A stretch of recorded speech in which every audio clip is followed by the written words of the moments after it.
Hey there everyone, this is Samuel Johnson and welcome back to the Pokémon Film Perspectives. And today we're going to be discussing the 24th, and at the time of this video, final animated film to be released as part of the Pokémon franchise, Secrets of the Jungle. Now, I'm just going to kind of breeze through my history of this one. I knew it existed, I wanted to get it, it took a while to get released because it was originally released in Japan in 2020, and we all know what kind of happened that year. It eventually got an English release, it was a Netflix exclusive, it did get a DVD release, that's how I watched it. I remembered liking it the first time. Does it still hold up? Well, let's find out right now. So, let's get to our long-ass plot summary. So, the film, believe it or not, centers around a group of Pokemon that lives in the forest of Okoya, known as the Zarude. These, I think, mandrill-type Pokemon who are basically just assholes. Yeah, the rude in their name is very appropriate, because the Zarude believe that by virtue of them living at this thing called the Heart Tree, which is supposed to be a tree that's at the heart of the forest, that's supposed to be able to that produces this life-giving spring, that they're entitled to everything in the forest. And while they are aware that there are other Pokemon that live in the forest, well, they have no qualms from taking from those Pokemon because, like I said, they think everything in the forest belongs to them, and they will make it. And if anyone tries to challenge them about this, well, the Zarude typically are the strongest Pokemon. So odds are a lot of the forest Pokemon wouldn't stand up in a fair fight. However, after the Zarude have gone on a raid and stolen a bunch of berries from a bunch of other Pokemon, one of the Zarude notices these weird sparkly things in the air after they hear a strange noise from further in the forest. While the other Zarude just kind of tell him to ignore it since they're all going back to the Heart Tree, well, he doesn't, and as such, he ends up going to where he thinks the source of the noise was, and at the base of a waterfall, he finds a pod, and inside the pod is a baby, a human baby, with a strange necklace around it.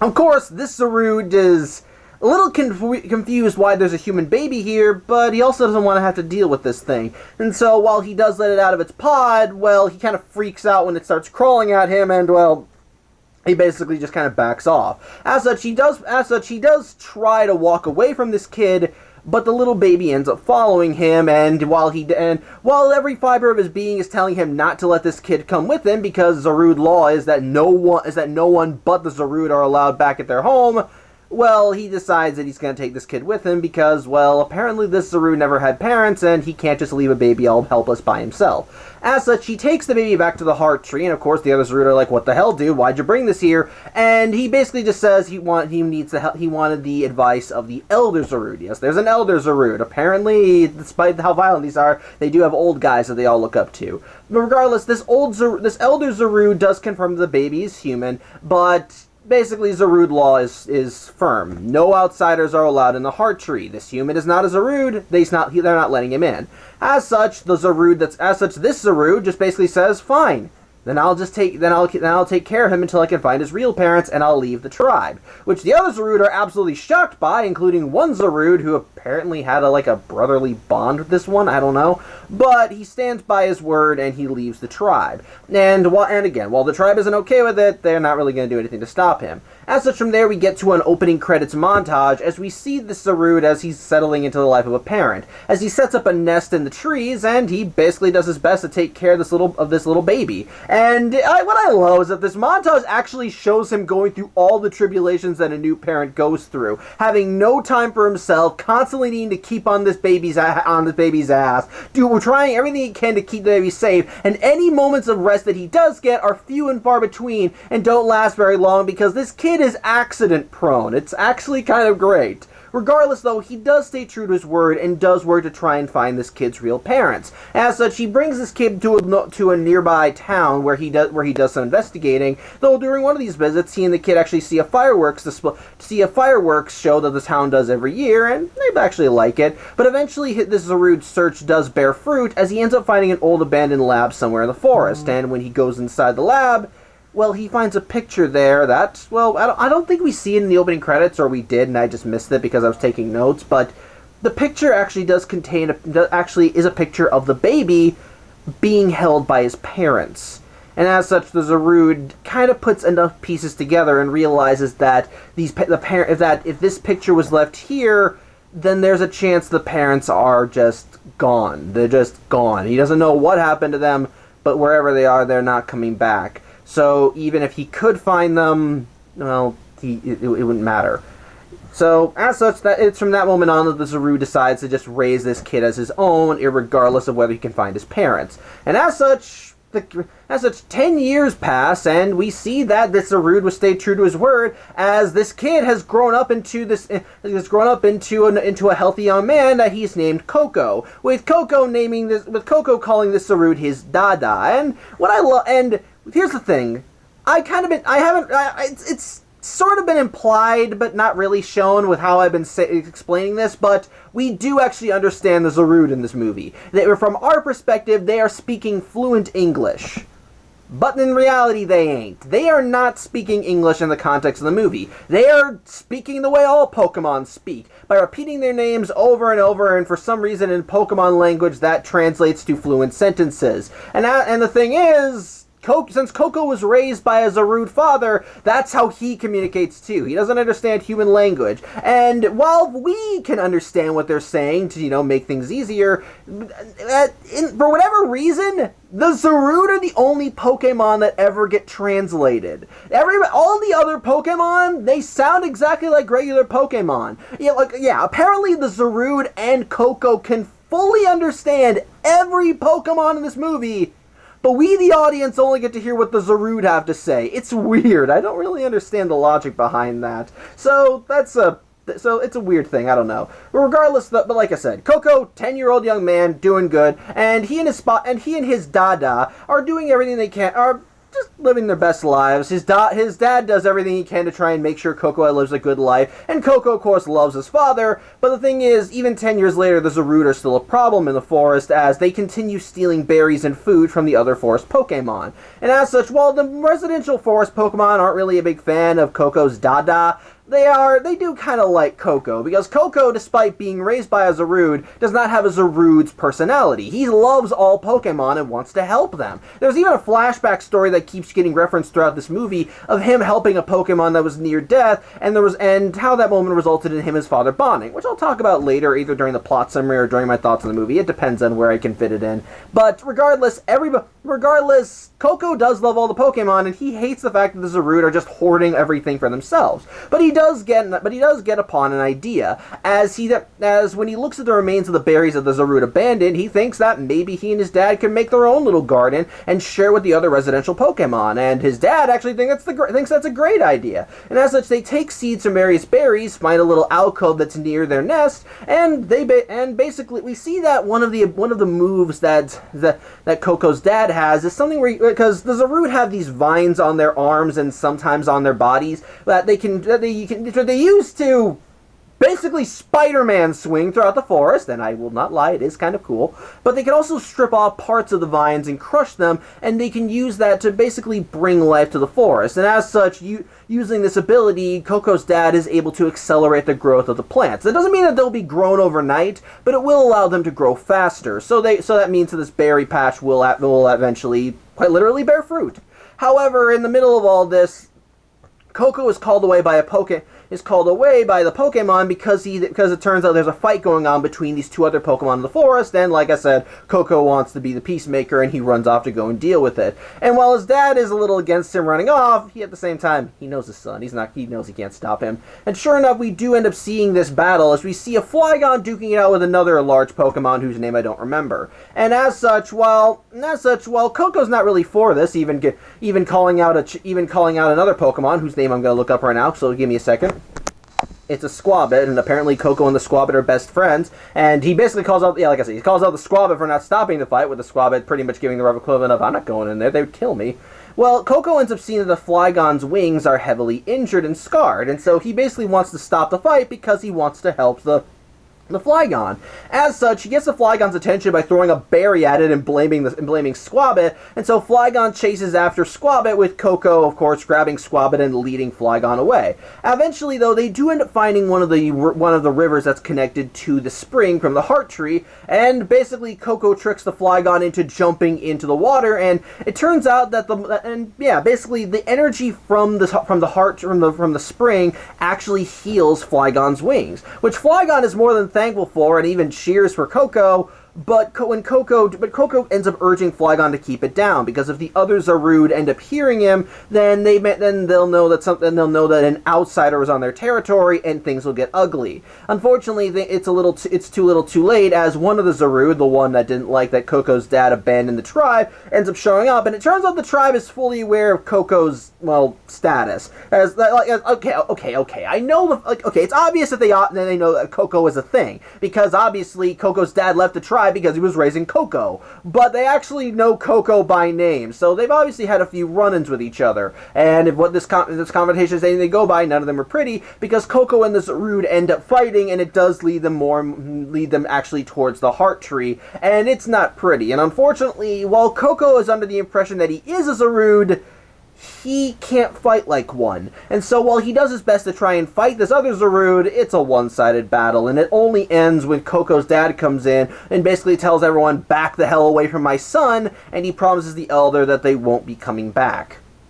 As such, the pair of them end up leaving, and Coco and his dad end up getting into a little, I guess, pseudo-argument. It's not things are a little heated, but Coco isn't really angry at his dad. Not really, sorta, I don't know. Point is, he hates the fact that the Zarude are hoarding everything, and that if the Zarude got the chance to know all the other Pokemon in the forest, they'd probably like them, as he does know them all, and thinks they all have very interesting stories.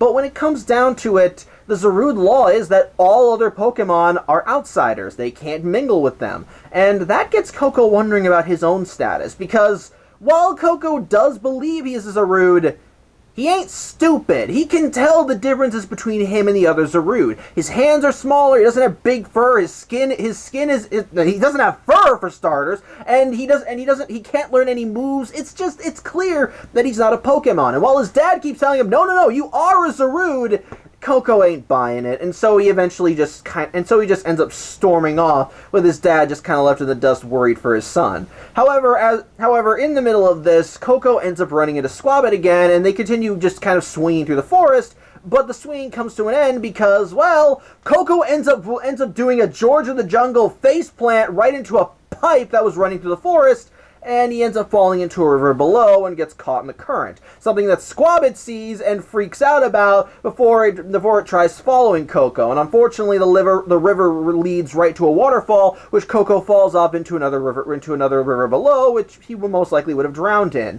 Thankfully, though, help arrives in the form of, guess who? Ash Ketchum, who's actually in the area because he just wanted to explore the town. Not the town, the forest, though he did start in the town. As he ends up pulling Coco out of the river and wants to make sure he's okay, though unfortunately with the smack to the head from the pipe and almost drowning, Coco's is unconscious, and so Ash pretty much carries him away so that he can get medical attention, with Squabbit watching all this from the sidelines and deciding that it's best that he go talk to Coco's dad. As such, it's here where I should probably talk about Ash Ketchum's role in this movie, as, like I said, he's just here exploring the forest because, he's a Pokemon trainer, wants to explore new areas, catch new Pokemon. He even ends up crossing paths with another Pokemon whose name I'm going to look up because it's important later, so excuse me 1 second. It's a Cramorant, and it looks like a giant booby, as how it typically attacks is that it ends up trying to eat smaller Pokemon. It's not pretty, I guess, and you don't really think about stuff like that in the world of Pokemon, but then again, it would make sense that there are Pokemon that eat other Pokemon. I'm getting off topic. Ash tries to catch it, it gets away, and of course Team Rocket are watching it. But as Ash is exploring, he ends up running into a group of scientists that have actually set up a lab in the middle of the forest. He even meets one of the scientists, a woman named Sharon, who works for basically the research facility they work for is a place called... Okay, I gotta look this up too. I keep forgetting their names, I'm sorry. The lab is called Biotope, and I apologize in advance if I have to pause the vlog again to look up the names. Look up the name of the place. I genuinely don't remember it. All I remember is the bio, and then it just kind of trails off. But regardless, But regardless, Ash met up with them, and eventually that's when he ran to Coco. As such, when Coco eventually regains consciousness, he finds himself in a Pokemon Center. And of course, Ash is there watching him and making sure he's okay. But Coco himself actually starts freaking the hell out when he's in the Pokemon Center because, like I said, he has lived his whole life in the forest. So now suddenly being in the middle of modern civilization, it's shocking for him, and he's basically a wild animal in a 10-year-old's body, and he just kind of jumps at everything, climbs the walls, runs out, and is actively scared of everything around him as he ends up running out of the Pokemon Center, with Ash following after because he's worried about the kid that's climbing the walls. Eventually, though, Coco ends up running into the town, but he accidentally ends up disturbing this larger Pokemon whose name I can't remember. But Coco is able to stop the Pokemon from rampaging and is able to calm it down enough so that it feels docile. Something that its trainer even says is a surprise because he's not usually good with strangers. But when Coco ends up seeing all the people, that's where he starts getting more confused because, again, he's never seen humans before now, or other humans, if that makes any sense. So seeing them like this scares him even more. As such, he goes further into the town with Ash following after, and eventually Ash and him are finally able to talk. And like I said, since Coco has been raised around Zarude the whole time, well, he can't communicate with Ash. This is the first time in the movie where we hear what he actually sounds like, because he's constantly repeating the word Zarude over and over because that's how he talks. It's actually kind of amusing. And of course, since he's technically speaking Pokemon, that means that Pikachu can understand him. As such, through Pikachu, Ash is able to finally talk to Coco, and they're able to share notes and tell each other their names. And as such, Ash wants to get the chance to show his new friend around town because he's actually surprised at about how adept Coco is, especially since he can talk to Pokemon. And as such, we get a little montage of Ash and Coco as they're going around the town, and Ash even buys Coco some regular street clothes, and Coco's marveling at everything as he and Ash just get buddy-buddy with each other. And while I don't think Coco's language repertoire ends up growing more beyond learning Ash's name, at the very least he and Ash do have some kind of rapport, as Ash shows him Pokemon battles, ice cream, all these other wonders of the town. It's all pretty nice stuff. And we even see Coco helping the town out a bit, as apparently they came to this town when they were doing their annual fireworks display, but a group of wild Pokemon are actively hindering the workers for the thing to turn on the fireworks. And the reason for it is because one of their own is stuck in one of the tubes, and since Coco can talk to Pokemon, he's able to learn this fact, and he's able to rescue the other Pokemon, so no harm, no foul. And it's also here we get a, honestly, in my opinion, very much unnecessary bit of lore about the town. As, well, since this is still part of the reboot timeline, we have to rework some of the pre-existing Pokemon lore in somewhere, and in this case, the pre-existing lore they're messing with is that of Celebi, as the town apparently considers Celebi the guardian of the local forest, and as such, every year they shoot these fireworks in honor of Celebi. Of course, Ash wants to meet Celebi because it's Ash, but the mayor of the town tells Ash that Celebi's probably not going to make an appearance, as Celebi is only supposed to appear when times are most peaceful, and if he hasn't appeared since, that means that things are obviously getting a little tricky right now in the forest. As such, the mayor shoots all these fireworks every year in the hope that one day Celebi will return, though again they're not just going to assume anything because, well, he hasn't appeared for years. He's probably not going to appear again. Hold on one second. Sorry about that dog stuff, but yeah, after the fireworks go off, Ash and Coco just kind of take their time around town enjoying the sights and everything, but all it takes is the sight of a family wandering by for Coco to begin thinking about his Hold on one second.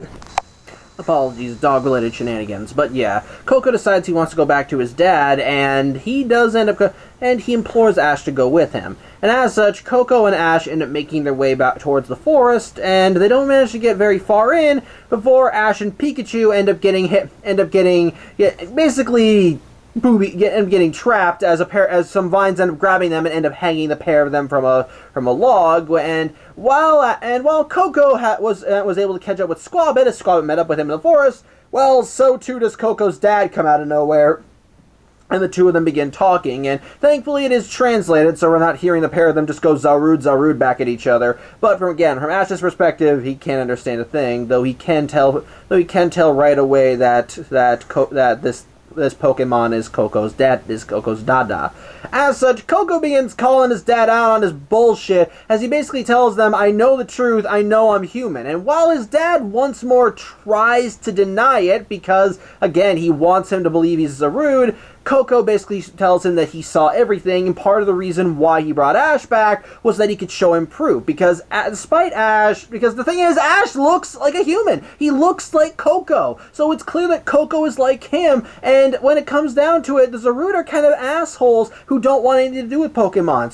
So Coco begins thinking that that's the reason why he was friendly with Pokemon, because he's not a Zarude. And if being friends with Pokemon means he can't be a Zarude, then he'd rather be human. And as such, that's a pretty deep cut. And as such, his dad finally does relent and admits, yeah, you're human. And he finally does decide he's going to tell Coco the truth. And as such, Ash and Pikachu manage to get free from their bindings, and well, Coco's dad tells him to follow him. And so Coco, Ash, and Pikachu end up following Coco's dad, and sure enough, he brings them back to that abandoned lab we saw during the montage. As he does tell Coco about how he attempted to find his parents, but all of his searching only led him here, and once again, what he found was just an abandoned lab with a photo of his parents and Coco as a baby. And as such, he tells Coco about the circumstances of how he found him, including about the necklace, which Coco is not wearing at this time. In fact, his dad has actually been keeping it on him this whole time, as one of the fashion choices that Coco's dad has is that he wears what looks like a pink scarf. It's not really a scarf per se, it's more like a blankie, I guess it is, but it's something that he picked up when he and Coco first came to this lab 10 years prior. Hold on one second.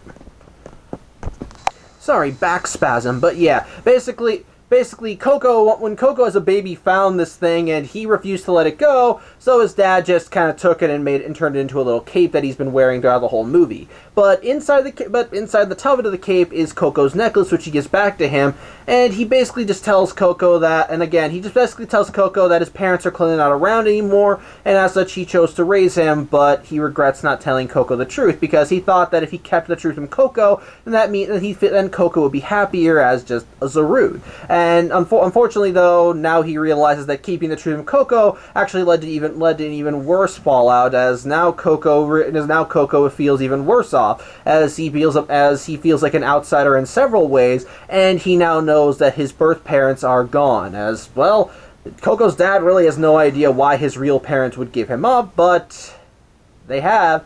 And so, from here, Coco's dad does apologize for not revealing this earlier, but he does tell Coco that from here on out, whatever Coco wants to do is up to him. That he can search for his parents if he wants, but ultimately the truth is his now, and well, Coco's dad can't stand his dad can't stand his way anymore. And as such, Coco's father just kind of leaves, with Coco sadly wanting to follow him, but just not, as he begins realizing that. As he begins realizing he might have unintentionally hurt his Dada's feelings, but from here on out, Coco does become a bit more dedicated to wanting to find his real parents. And Ash is able to put enough pieces together from what he's seen that, Coco wants to find where he belongs. And as such, Ash and Coco begin scouring the lab looking for any other clues they can find to Coco's whereabouts. And sure enough, they do end up finding something, as they actually find the marking for, again, gonna look their name up because I genuinely don't remember it, even though I said it earlier. Biotope. I remember just as I was getting my notes ready. But they see the Biotope symbol on a badge nearby, and as such, Ash and Coco believe that if they want to find any answers on Coco's birth parents, then they need to go find Biotope. And it's here we talk about what Biotope was doing in the forest. You see, the head of this research division of Biotope is a scientist by the name of Dr. Zed, and believe it or not, Dr. Zed has actually been looking for the healing spring that the Zarude have been using, as apparently the research facility did look into this spring 10 years prior, but for whatever reason the project was called off, mostly because of an accident that occurred. But regardless though, they're back at it again, with Dr. Zed obviously heading the project, and well, it's here where I should bring up another group of characters that are wandering around this movie: Team Rocket. Yeah, when Ash wound up meeting with Sharon earlier, Team Rocket wanted to know what the hell these people were, and James wound up looking up Biotope's history, what they do, and so forth, and Team Rocket thought that this was a score waiting to happen, and so they snuck into Biotope undercover as scientists, with even Wobbuffet getting a little glasses. I kind of love that. But regardless, they kind of want to look around Biotope. They want to look around Biotope to see if they can find anything in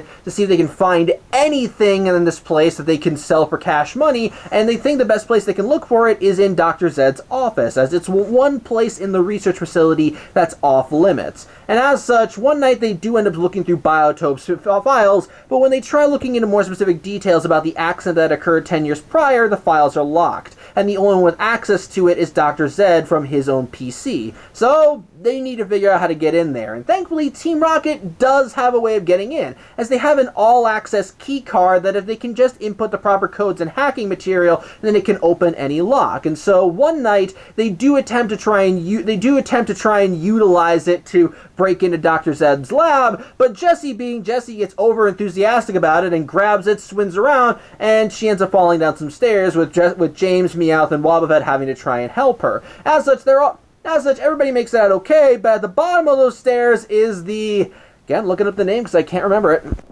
They see the Cramorant that Ash wanted to catch earlier, and the Cramorant ends up seeing the key card in Jessie's hand, and it ends up biting Jessie's hand, and while she flails to get the thing off, well, unfortunately, it ends up eating the key card and flying away. And while Team Rocket does end up waiting around through the remainder of the night to try and lure the Cramorant back so they can get the key card back, they are kind of shit out of luck, as they just kind of spend all night waiting in turn with Jack's squad.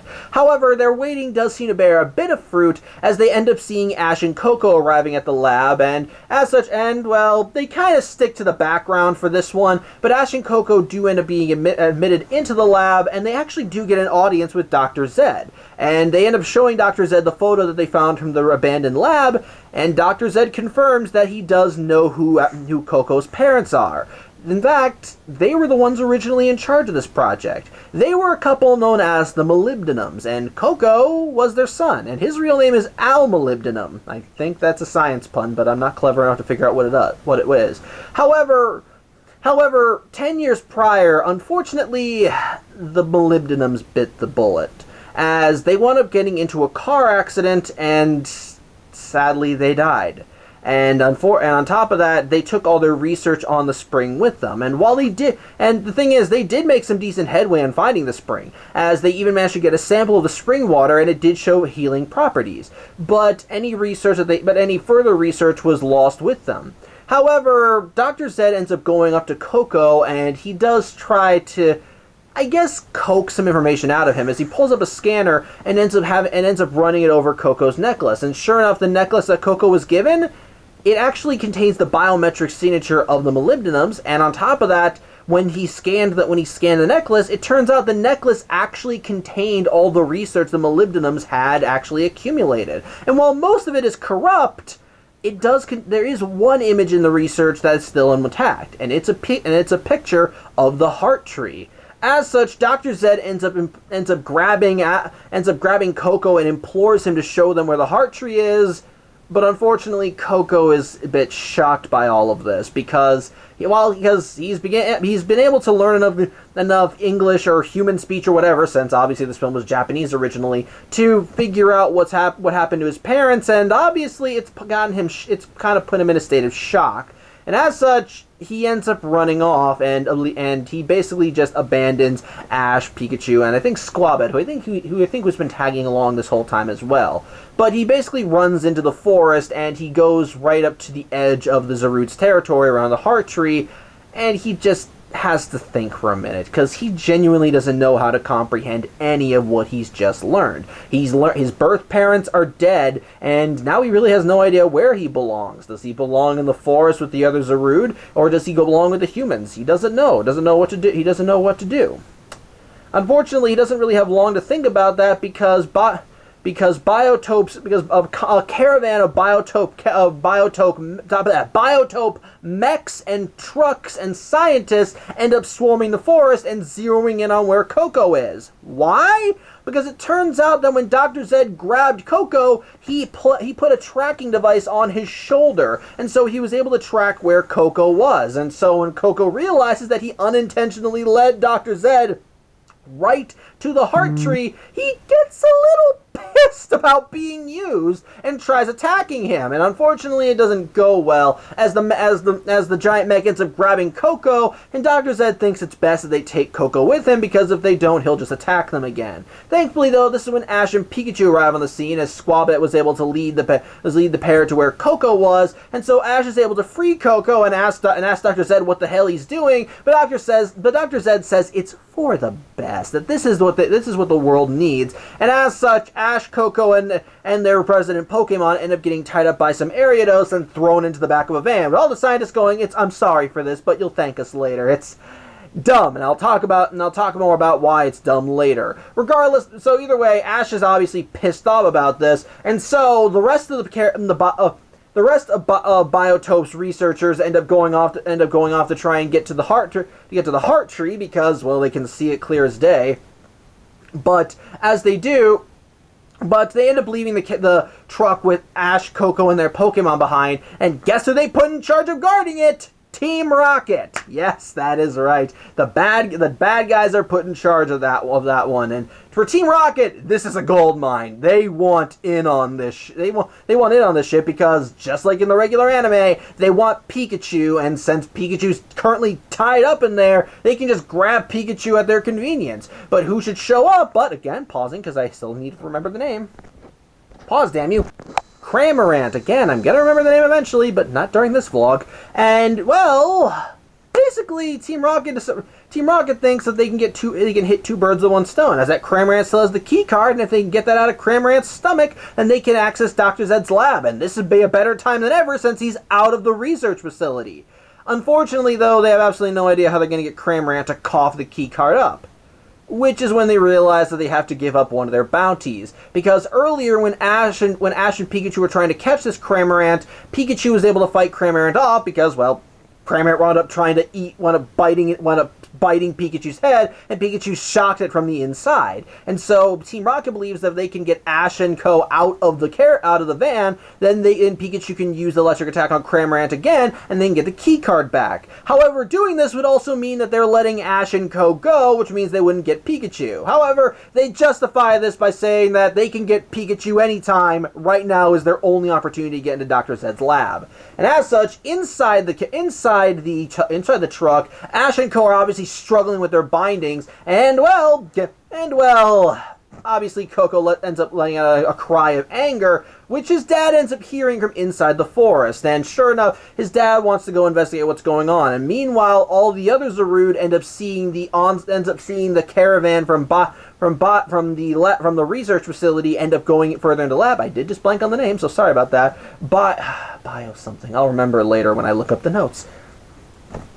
Biotope, yes, that's it. But they see the researchers from Biotope making their way into the forest, and so they want to go. And so one of the Zarude, again, the one that was apparently close with Coco's dad, ends up going closer to investigate. And sure enough, Coco's dad and this Zarude come in, and they decide to just go in closer for old time's sake to see what's exactly going on with these people. In the meantime, though, back with Ash and Coco, Ash is able to free Pikachu from its bindings enough that it's able to get its tail free, and since it obviously has some tail-based moves like Iron Tail, it's able to use that to cut through Ash's bindings, with Ash and Pikachu helping Coco and Ash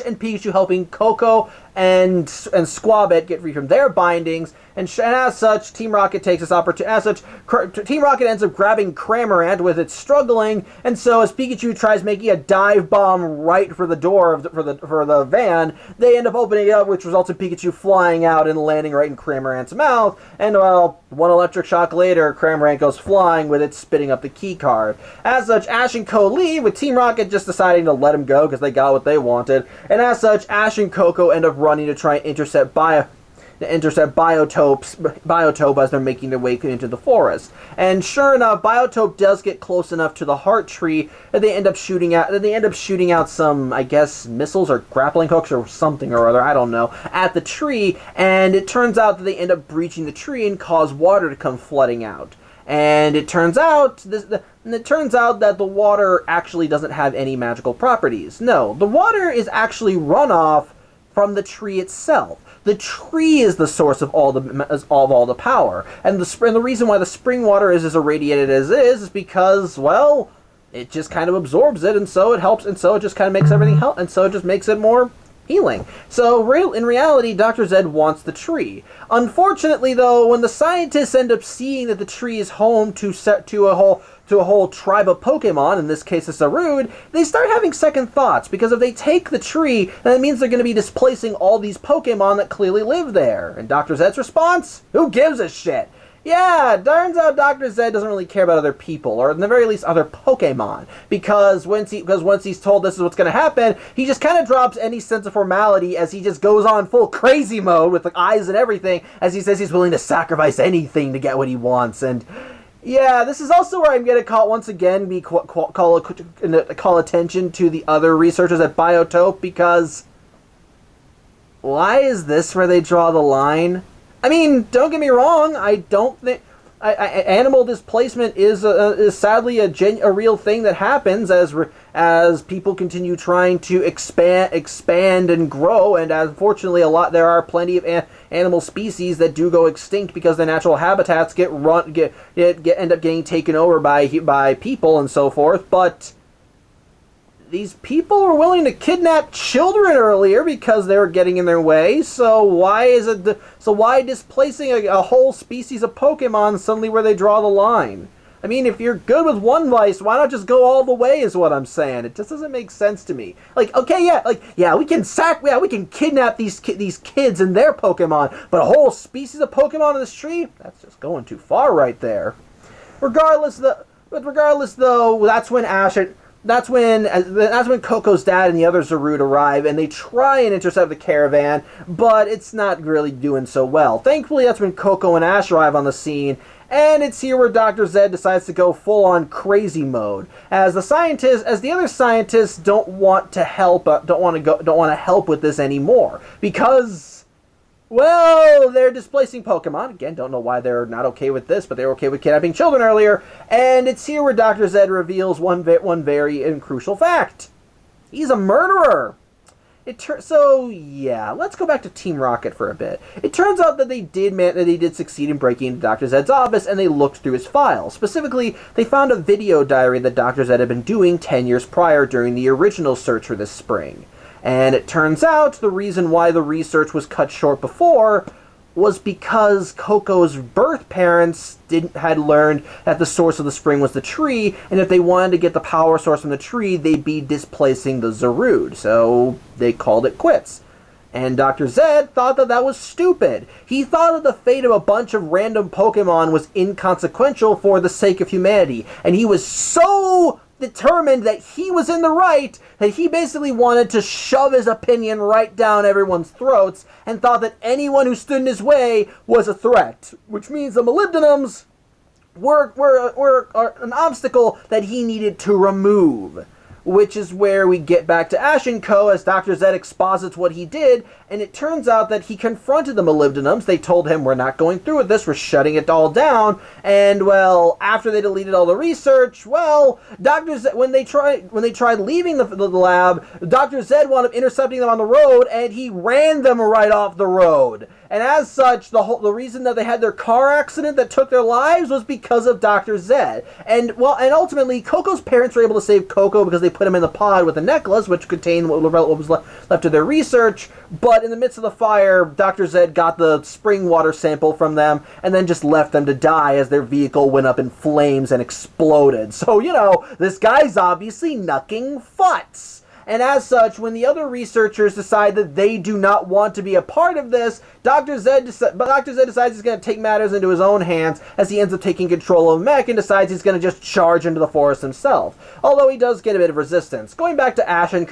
Ash and Co. When Ash and Coco arrived to help Coco's dad and the other Zarude, they wound up making a hasty getaway because Coco's dad took a bit of an injury while fighting, and so they got back. So they wound up going back to the Heart Tree and with the other Zarude, and the other Zarude are tolerating Ash and Coco's presence because right now bigger threat going on, and Coco vouched for Ash, and right now they're kind of willing to get any help they can. However, Coco's dad is telling the Zarude that they cannot go and fight them. That if they fight these people, they're gonna get their asses whooped. So they can't. So they need to stand down. Of course, the Zarude ain't gonna do this. Aren't gonna stand for this shit because they're the strongest Pokemon in the forest, and this is their goddamn home. They're gonna try something. And as such, the Zarude all band together and just charge forth, and with Ash and Coco getting ready to go and join them. However, Coco's dad stops Coco because, well, he doesn't want Coco getting hurt, and he implores Coco to just take Ash and leave. But Coco is not leaving. This is his home. His friends live here. His family lives here. His dad lives here, and he's gonna keep fighting even if he gets hurt.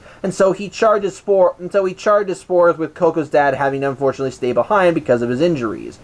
As such, Ash, Coco, and the Zarude end up intercepting Dr. Zed, and Dr. Zed is just gone full crazy mode. He's yelling, screaming, raving, just acting like an insane madman, and just not giving a shit about anything. But when the Zarude do their best to try and fight him off, but it's a losing battle. Despite their best efforts, the mech is too strong.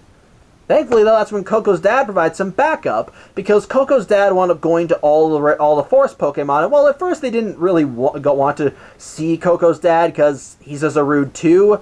He implores them to help out, citing how Coco loves and respects all of them, even listing a lot of positive traits that Coco himself listed. And he thinks that the Zarude on their own can't stop them, but together, with the strength of the other forest Pokemon, they can stop Dr. Zed. And it turns out the wild Pokemon actually agree with this, as they end up charging into battle following Coco's dad. And it's here we actually see another ability that Coco's dad has, which was actually shown in that flashback story I mentioned earlier. Basically, I don't remember what the move is called. I think it's the same move that his dad used to try and grow the berry patch from before. But basically, it basically just takes the life force energy from the surrounding forest, and then just pumps it into whatever the target is. Not all Pokemon can do this. Even Coco's dad admits that he's one of the few Zarude that actually can do this move. But using it in excess is a bad idea because it drains the life force of whoever's using it. So while Coco's dad is using it to basically give himself a power boost so that he can help the other Zarude and forest Pokemon fight off Dr. Zed, it's still dangerous, especially since he's still sporting his injury. But he does end up doing a bit of damage as he and the forest Pokemon take the fight right to Dr. Zed's mech, and they even manage to break off one of its arms, though that's not really doing so much because the mech has a flamethrower on the other side, which Dr. Zed points at everybody. Thankfully, though, to make matters worse, unfortunately, Coco's dad ends up sustaining another even bigger injury as Dr. Zed tried going for Coco, and so his dad took the hit, and it's a very big hit. And as such, Coco's dad finally just falls over, having used up whatever energy he had left. But thankfully, the other Zarude saw the sacrifice he made and saw that he rallied all the other forest Pokemon, and they think that it's best that he lives. And as such, they tell Coco that he should take his dad back to the healing spring. They and Ash will take care of Dr. Zed. And so, as such, Coco and his father go back to the spring, and they dip him in the spring, hoping to heal him. But unfortunately, when Dr. Zed blew a hole in the tree earlier, it diluted the tree's energy, and so unfortunately the healing power hasn't spread out as far anymore. So now this spring water is just regular river water. It's not going to heal anybody. And as such, Coco's dad just kind of starts dying. Like honestly, like legit dying. And as such, Coco begins crying because he doesn't want his dad to die. He's in tears, and his dad keeps trying to make him happy. Like, he just tells him, "You're making that face again. I'm sorry I caused that to happen."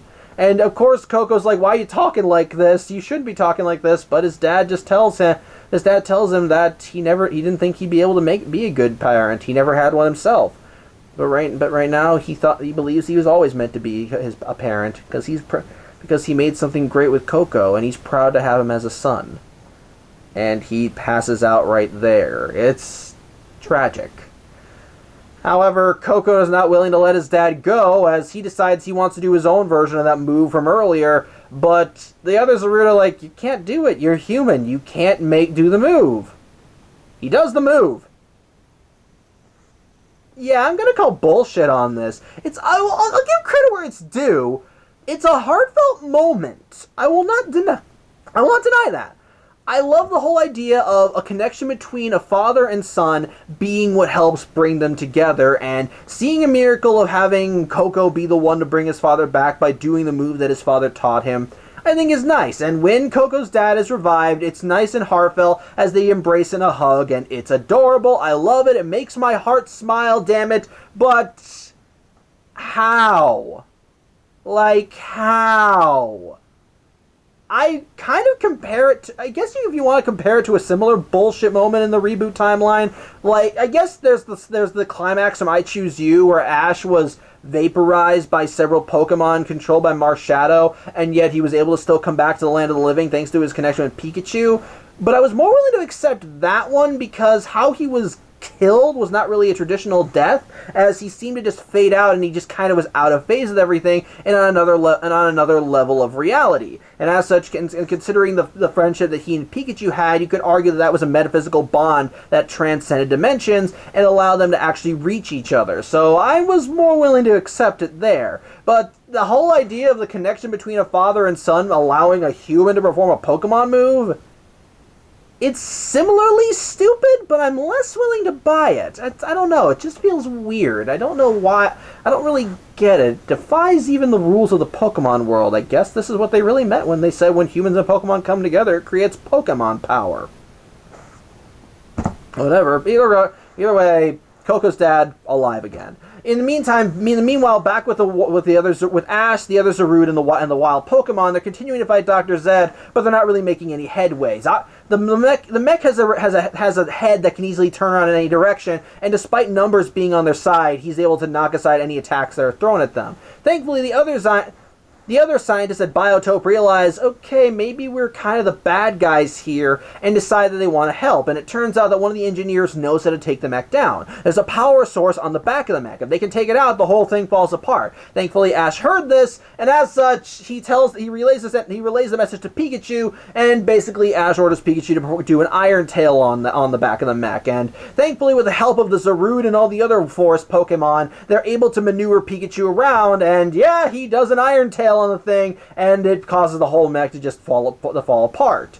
Unfortunately, this is not the end for Dr. Zed, as he ends up crawling out of the mech and just starts limping his way towards the tree because he is still determined to prove that his way is right. Unfortunately, his escape path is right by where Coco and his dad are, so Coco sees the guy that killed his birth parents, and justifiably, he wants to wring this guy's neck. And as such, Coco ends up chasing him to a log that's suspended over a lake, and the two of them end up fighting, and while everyone's a little shocked to see Coco this angry, well, Coco doesn't end up killing Dr. Zed, as Dr. Zed does end up falling off the log, but Coco ends up throwing one of the vines and wraps it around his arm, and then just ties it to the log. And Dr. Zed, well, he realizes he's screwed. He can't free himself from this thing without taking a dive right into the river, and, well, Coco's not going to help him. He's lost, and he basically just ends the movie with him crying out for Coco rather pathetically, although he calls him Al because that's his real name, but whatever. Regardless, though, Dr. Zed's lost. He's lost completely. And as such, from there, the remaining scientists at Biotope and the resident wild Pokemon do their best to try and help out and rebuild the forest, since, well, they had to destroy a good chunk of it in order to get to the Heart Tree. Sorry, that was my Alexa over there. So, and thankfully, though, the Zarude at this point are more willing to help because, well, after seeing Dr. Zed and how zealously he was trying to steal the Heart Tree, the Elder began thinking, you know, maybe we're assholes too, because the way we've been doing things is not that different from what that asshole human was doing. And so he basically began, and with what Coco's dad performed earlier, they realized the true lifeblood of the forest were the Pokemon that lived in it. And as such, the Zarude basically decide that if they really truly want to live with the forest, then they need to stop abusing everything and everyone that lives in it. The all the Pokemon are part of the forest, the Zarude are part of the forest, they all should live together. And as such, the Zarude come in and they end up helping, as well as they begin helping the trees grow faster, making things move and making things accelerate more. It's actually really nice, and I dig it. And as such, thanks to the efforts of the Zarude, the forest is rebuilt in no time, and everything's all hunky dory. And with everything back to normal, Ash decides that it's time that he goes off on his own as well, as well, he's no longer needed, and there are other places he wants to see on his journey. As such, he bids farewell to Coco and his dad, and Coco says bye to his new friend, but it turns out that Coco wants to ask his dad something. But before he can say anything to his dad, he just does a Batman disappearing act.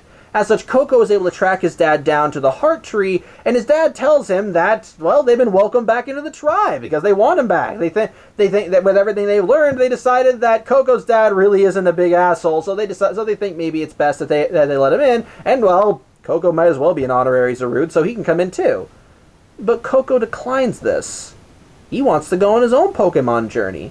Because, after all, he just learned that he's basically a being of two worlds. Even the Elder Zarude said it earlier during the reforestation effort, that Coco is both a human and a Pokemon. He can be the bridge between both worlds, and so Coco wants to go off on his own journey to try and see what's out there and basically become that bridge.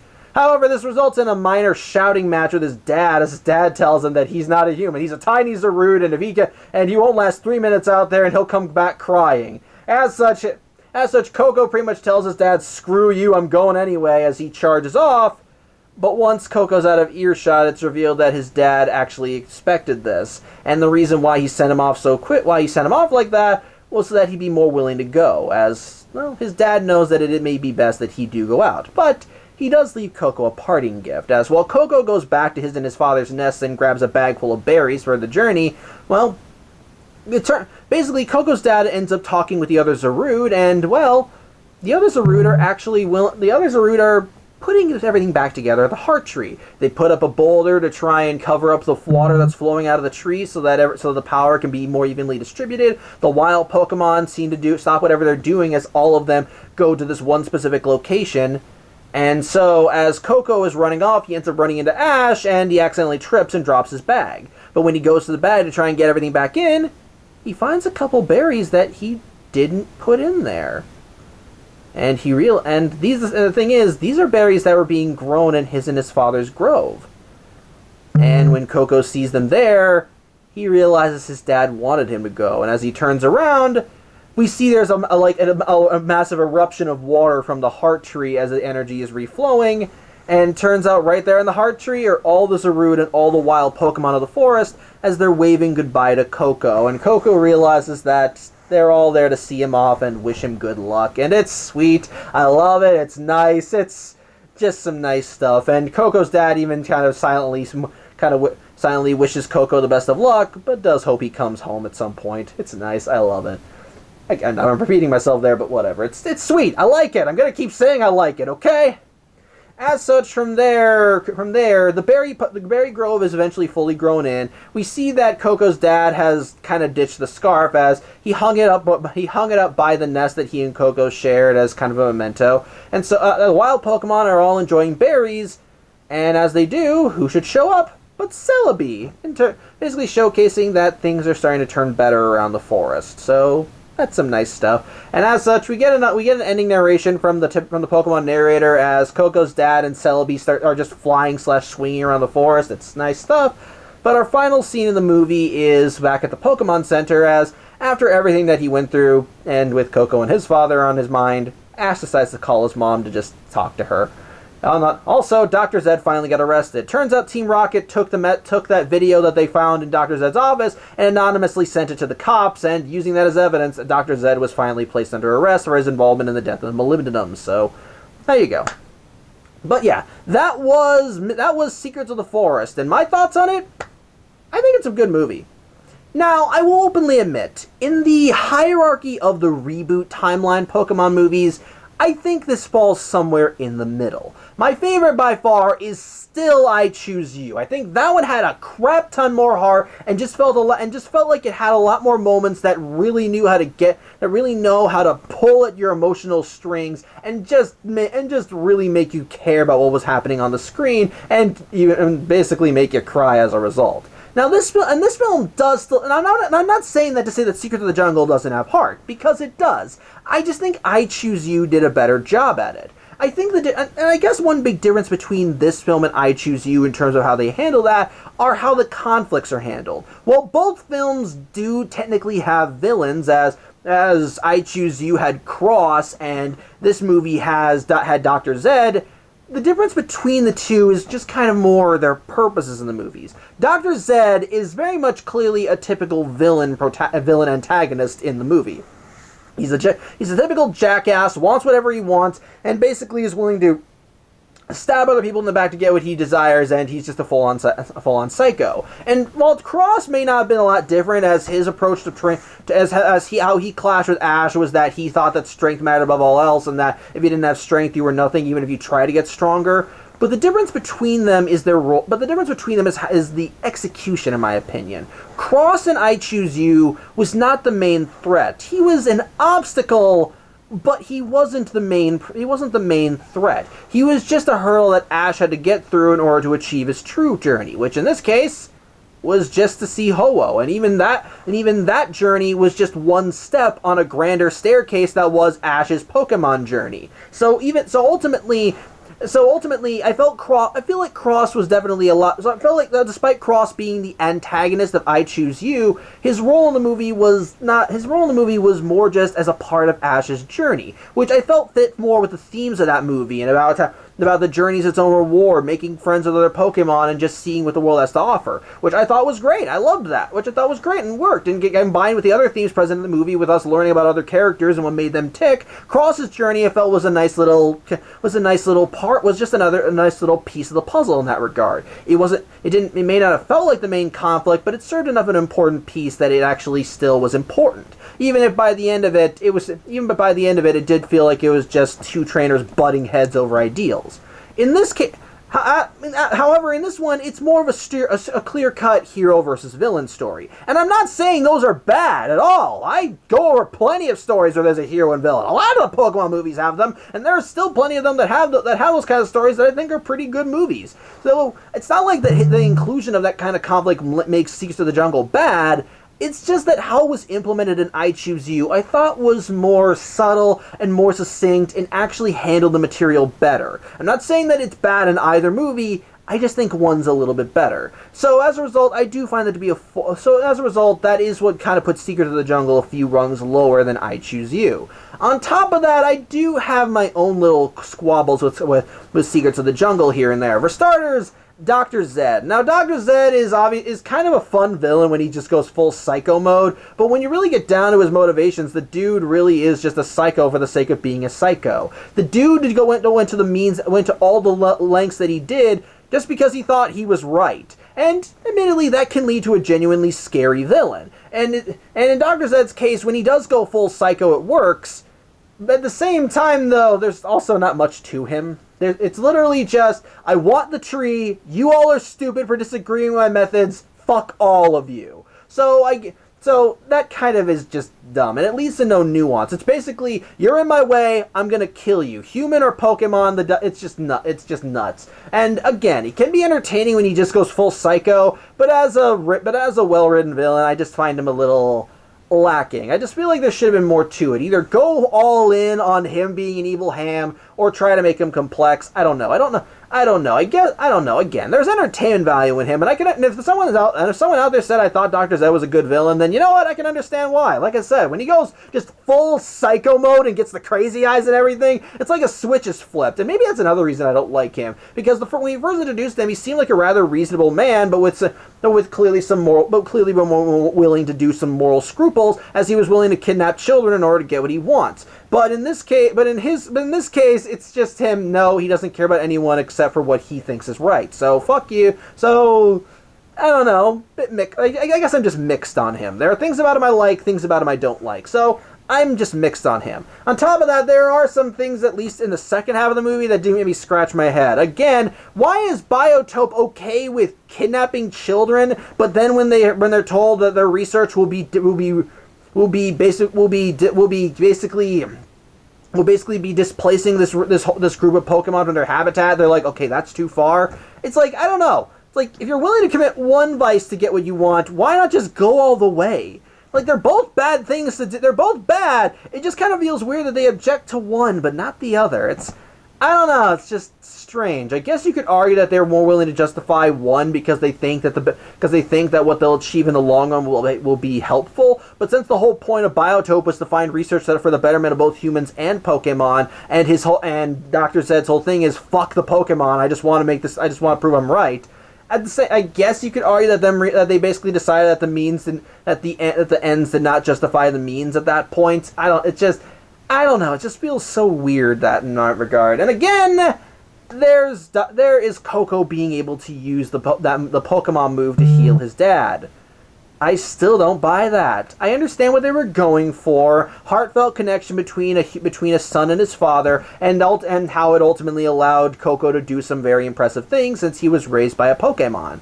It doesn't make sense to me. Pokemon are creatures that are biologically inclined to do these special moves. Humans in the Pokemon universe are humans. And while they have shown that the connection between humans and Pokemon can result in some really impressive things, the whole being able to learn a Pokemon move thing is really dumb. Are you telling me that if I connected to a Pikachu well enough that I'd be able to use Iron Tail, or is that just exclusive to if I was raised by the thing? I don't know. It just feels weird is what I'm saying, and it raises many questions that I don't know if I want answered or not. So, as a result, I do kind of find that to just be dumb. Just a little dumb. With that said, though, there's more than enough in this movie to make it entertaining. For starters, I like Coco as a character. The arc that he goes through in this film about trying to find where he belongs, discovering his identity and his lineage, I think is a compelling one. And the conflict it creates in his character, I find to be very interesting. When he learns about the fate of his parents and his birth parents, that he is actually human and not a Zarude, you can see the conflict it creates in him, as he does sort of want to embrace this new side to him, but at the same time, he wonders how he got into the position he did before. Why was he raised as a Zarude? What happened to his birth parents? Why was he abandoned? It's all these questions that he doesn't know, that he wants answered, and what he's shown is not satisfactory. And when he finally does learn the answers, it leaves him even more shaken up than he was before, as he learns that his birth parents are dead and he has no one to go back to. And so combine that with the emotional distance that has been slightly building up between him and his father, and it creates a very tragic character who just wants to know where he belongs and what he can do in the world. And by the end of the movie, when he decides that he wants to be the bridge between humans and Pokemon because he loves both, it makes it honestly very nice. And I do feel happy for him when he goes off on his own Pokemon journey. And the connection and the farewell he has with his father, I think, is really good, as his dad intentionally tries to give him enough of a push that he'll want to leave without feeling guilty about abandoning his dad.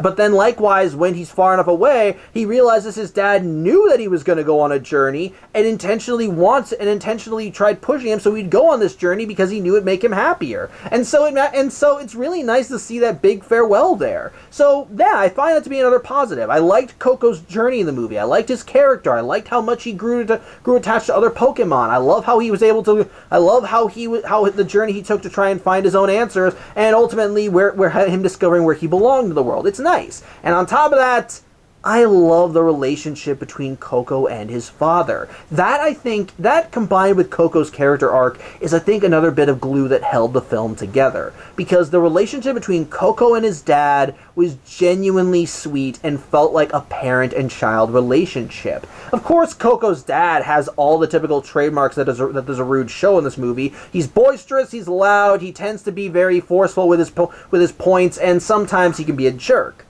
But when it comes to Coco, he's clearly trying his best to make sure this kid is raised right. Of course, we had the humorous montage at the beginning of the movie where he was a new parent and didn't know what to do in raising a baby.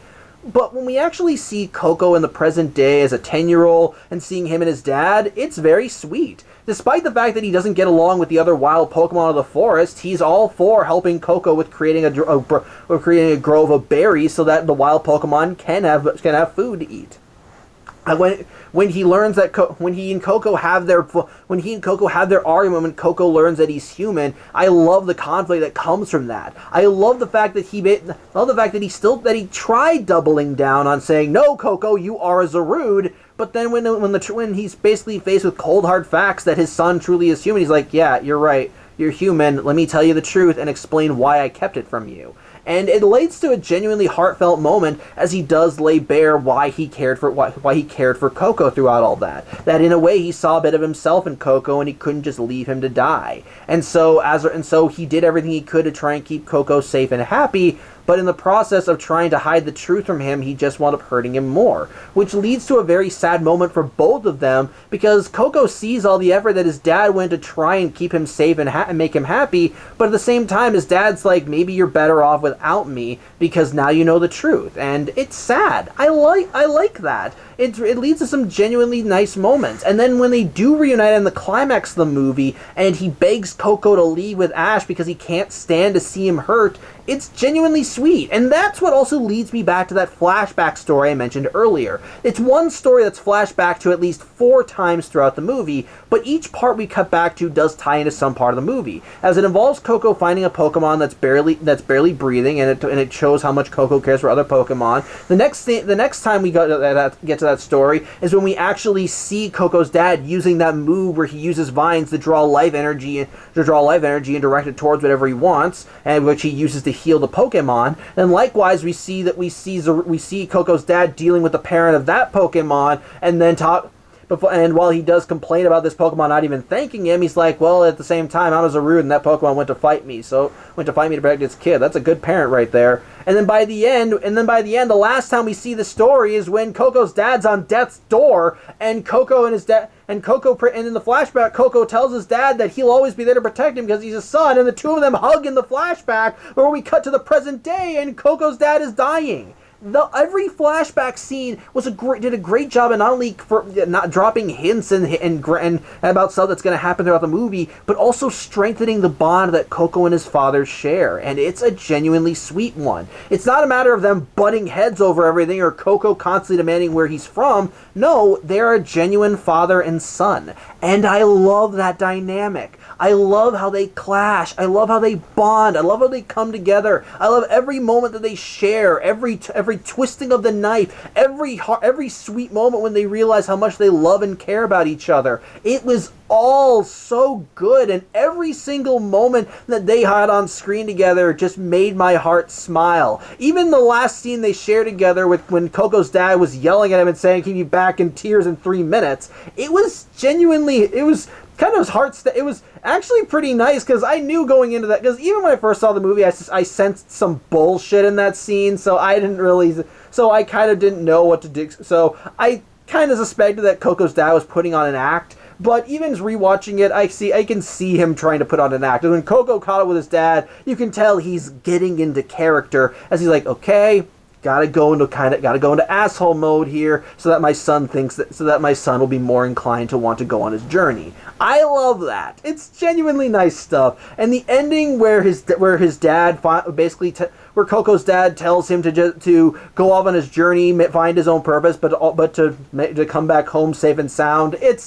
It's just genuinely sweet and nice, and it creates so many feels that I just can't help but smile. It's very sweet, and it's the glue that holds the rest of the film together, in my opinion. The relationship between Coco and his dad, and I just can't get enough of it. It's some nice stuff, and yeah, I did tear up a couple times while seeing them interact. It's just good stuff. I like it. And of course, action's obviously kick-ass. We got some really cool fight scenes involving the Pokemon and the Zarude. We got some good humor here and there, especially involving Team Rocket and their antics to try and get the big score, as they put it. But I love that, and on top, I also love Ash and Coco's friendship in this one. As despite the fact that Ash is kind of in over his head, as he only knows about so much of the situation, since obviously he doesn't speak Pokemon. So whatever Coco is talking about is just clearly going over Ash's head. He does understand enough about it to know this kid seems like a cool guy. That Zarude is his parent. I want to help him.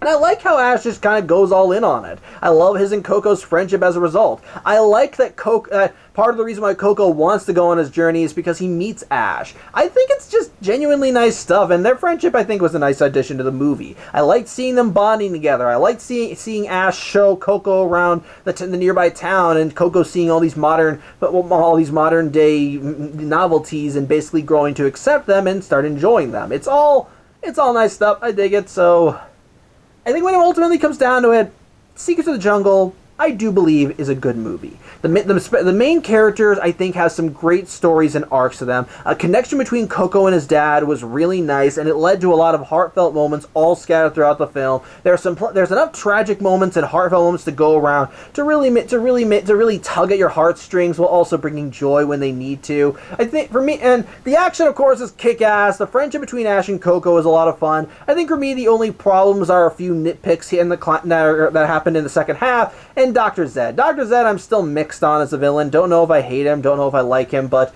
overall, I think Secrets of the Jungle is a good movie. I don't think it's as good as I Choose You, but it's still pretty damn good, and if you're interested in it, I recommend it. It's very much well worth your time, and is definitely a joy to watch, and I think it's good, so yeah.